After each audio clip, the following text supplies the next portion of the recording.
সেই চোর, আপনার তরবারি বের করুন।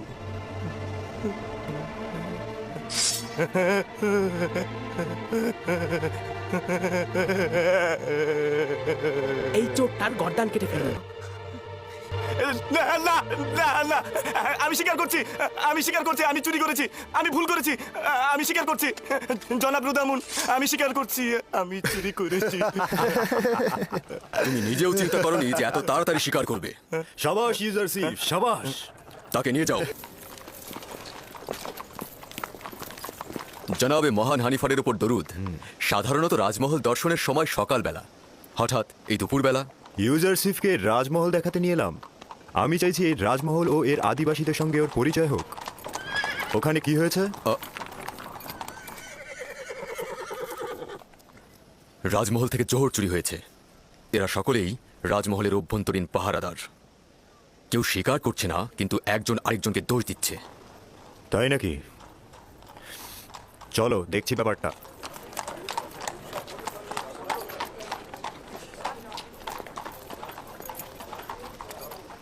এদের দুজনকেই হাত পা বেঁধে রাজমহলের সামনে রশি দিয়ে ঝুলিয়ে চাবুক পেটা করা হোক। যতক্ষণ পর্যন্ত না স্বীকার করবে চলতেই থাকবে।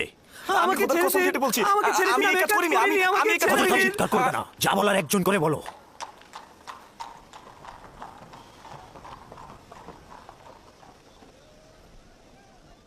কিন্তু জনাব হানিফার, মহান খোদার কসম, আমি অপরাধী নই। সত্যি বলছি, আমি চুরি করিনি। আসলে যেদিন চুরি হয়েছে সেদিন তো আমি আসিনি, সেদিন তো আমি ছিলামই না, আমি চুরি করিনি। আমরা তো অবশ্যই দোষীকে খুঁজে বের করতে সক্ষম হব, তাই না? এর চাইতে উত্তম হবে দোষ স্বীকার করো, নয়তো পরিণতি খুব ভয়াবহ। সে বলেছে তুমি তার গাফিলতির সুযোগে খেদমত মহলে প্রবেশ করেছো। আমি আমি প্রবেশ করেছি, আমি তো সেদিন আসিনি। ও মিথ্যে কথা বলছে, মৃত্যু কোথাকার। ভুল করেছি, তখনই ওকে ধরা উচিত ছিল আমার। আমি খোদার নামে কসম কেটে বলছি, আমি নিজ চোখে দেখেছি ওকে চুরি করতে। আমাকে আর কেউ দেখলো না, শুধু ও দেখলো? এটা হতে পারে? একজন পাহারাদারের দায়িত্ব খিদমত মহলে কে প্রবেশ করছে এবং বের হচ্ছে তার নজর রাখা। তোমার ঘুমানো উচিত হয়নি। তুমিই দোষী, কেননা তুমি কাজের সময় ঘুমিয়েছো, আর তোমার পক্ষে কোনো সাক্ষীও নেই। কিন্তু আলী জনাব, আমি সত্যি করে বলছি, আমি চুরি করিনি। দুঃখিত। নিনিফার কোপাতাকে আজাদ করুন এবং ওকে জেলখানায় পাঠিয়ে দিন। আলী জনাব, আমি চুরি করিনি, আমি চোর নই, আমি সত্যি বলছি, আপনারা আমাকে রহম করুন। খোদার কসম কেটে বলছি, আমি। তোমার জবান বন্ধ করো। নীলিফার, তুমি খোদার ক্রোধে আগুনে জ্বলবে। কেন সত্যি বলছো না? আলী জনাব, আমি চুরি করিনি, আমি সত্যি বলছি, খোদার কসম। আমি চোরকে শনাক্ত করতে পারবো। না পুত্র আমার, এটা তোমার কাজ নয়। আমি আপনাদেরকে নিশ্চয়তা দিচ্ছি, আপনারা কি চোরকে শনাক্ত করতে চান না? চাই, কিন্তু তুমি কি করে চোরকে শনাক্ত করবে? আমার আব্বাজান শিখিয়েছে, তিনি ফয়সালা নির্ধারণে দক্ষ ছিলেন।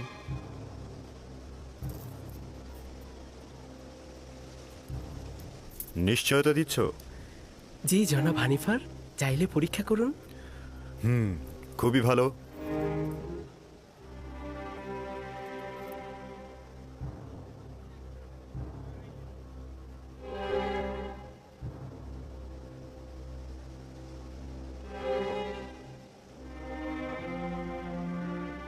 আমি জানি চোরকে। আমি আশা করছি সে নিজে থেকে দোষ স্বীকার করে তার শাস্তি কমিয়ে নেবে। আসলে যেদিন রাজমহলে চুরি হলো সেদিন আমার পাহারার দায়িত্বই ছিল না, আমি তো সেদিন আসিনি। আমি যে চুরি করিনি এটার কোনো সাক্ষী নেই, তবে সত্যি করে বলছি, আমি নিজ চোখে নীলিফারকে চুরি করতে দেখেছি, খোদার কসম। আমি গুনাহগার ব্যক্তিকে শনাক্ত করতে সক্ষম হয়েছি, আর কিছুক্ষণের মধ্যেই আমি তা প্রমাণ করে দেব। জনাব হানিফার, আমি চোরকে শনাক্ত করে ফেলেছি। আপনি অবশ্যই তার গর্দানটা কেটে ফেলবেন। আমি শুধু চাইছি তাকে শনাক্ত করতে। একবার শুধু শনাক্ত হোক। তাকে কোনরূপ ক্ষমা করা হবে না, শুধু শনাক্ত করুন। জনাব রুদামুন, এই দুজনকেই বাগিচার কাছে নতজানু করা হোক।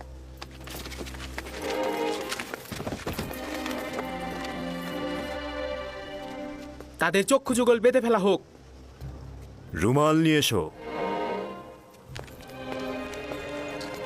তার হাত বেঁধে ফেলো।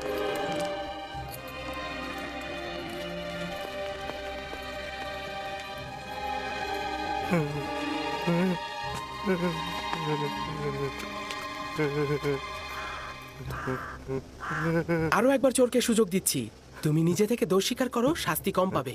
কিন্তু আমি যদি শনাক্ত করি তাহলে অবশ্যই তোমার গর্দান কাটা হবে।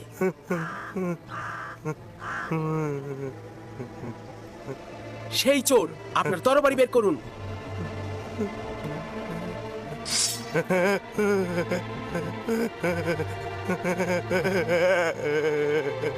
এই চোরটার গর্দান কেটে ফেলুন। না না না না, আমি স্বীকার করছি, আমি স্বীকার করছি, আমি চুরি করেছি, আমি ভুল করেছি, আমি স্বীকার করছি। জনাব রুদামুন, আমি স্বীকার করছি, আমি চুরি করেছি। তুমি নিজেও চিন্তা করনি যে এত তাড়াতাড়ি স্বীকার করবে। সাবাস ইউজারশিপ, সাবাস। তাকে নিয়ে যাও।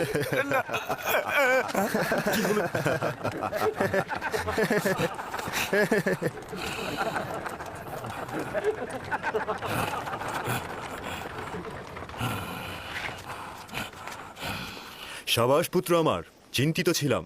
আমি ভাবতেই পারিনি যে তুমি পারবে। শুক্রিয়া জ্ঞাপন করছি, অনেক অনেক কৃতজ্ঞতা জ্ঞাপন করছি। আমি গুনাহ না করেও শাস্তি পেতে যাচ্ছিলাম। অনেক অনেক শুক্রিয়া। তোমাকে দোষী করেই তোমার জীবন বাঁচানো হলো, তাছাড়া আসল চোরকে ধরতে পারতাম না। তুমিও একেবারে গুণাহীন নও। আর একবার যদি দায়িত্বের অবহেলা করো তাহলে কঠিন শাস্তি প্রদান করা হবে। আজ্ঞা শিরোধার্য, এরকম আর হবে না। শুক্রিয়া, শুক্রিয়া। খুবই ভালো পুত্র আমার, চলো যাই, আমার সঙ্গে এসো। কি দারুণ বুদ্ধি রে বাবা। এই দেখলে কিভাবে চোরটাকে ফাঁদে ফেললো? যেমন বুদ্ধি তেমনই সুদর্শন। আমার তো বিশ্বাসই হচ্ছে না, একটা বালক কি করে এই কাজ করলো।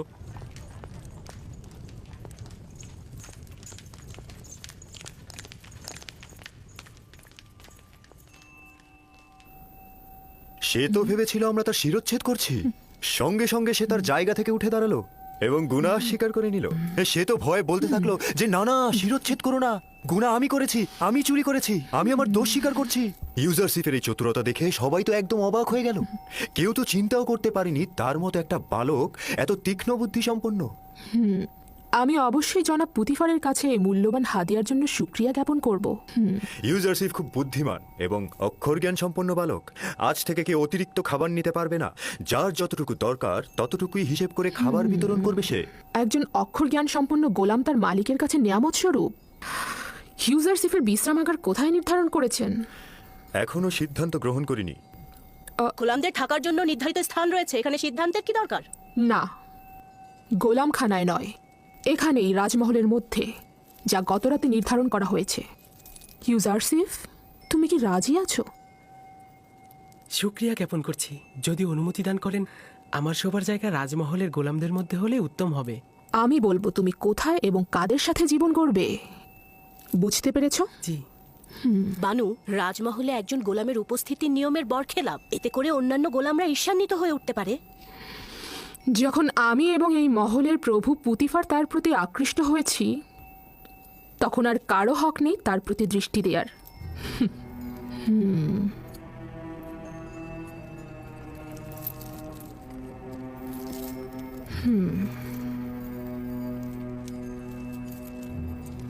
চলো।